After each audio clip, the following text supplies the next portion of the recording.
We were watching. Some of us were watching this before it came out, but a teaser trailer dropped for Spider Noir, starring Nick Cage. So, for those of you unfamiliar, it is the character drawn directly from the Spider-Verse films, in particular, the first movie.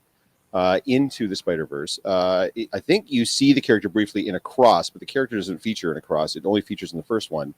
But it was talked about shortly after the first film came out that they were going to do a live-action version of this character with Nicolas Cage, who voiced the character in Into the Spider-Verse, playing Spider Noir, which is like a hard-boiled detective style, black and white 1940s, The detective noir story.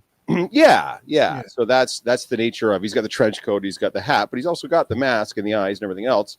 So if you get a chance, now the character's under a mask the whole time. So I don't know how much of Nick Cage is physically going to be in this film, as opposed to like if it's going to be like a Mandalorian season 3 thing where he's just mainly just doing the voice and a whole bunch of other people are going to be like in the suit type thing. I can't imagine he's going to be doing a lot of like the stunting around and fighting and stuff because he's not a young man anymore, but. I think if you're going to bring it in this too. Yeah, so we'll see what that looks like. The trailer looks cool. We were talking earlier before we went live. I definitely got some Sin City vibes off it. Rob, what were you saying? What were the vibes you were getting off it? The vibe I was getting, like the movie aside, it looks like an interesting movie, but it's one of those movies where when you go and see it in the theater, it's going to be very dark. Like obviously it's a noir film, but it's very dark. Yeah. So, and I don't really enjoy when the lighting is that dark. You can't see shit. You can't see shit, right?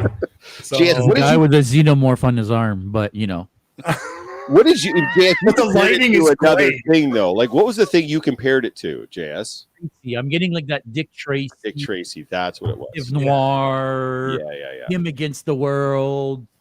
Type of it's not just going to be a mystery. There's going to be like a twist, and you know what I mean. Like I'm getting that kind of a vibe out of that, which again I don't hate.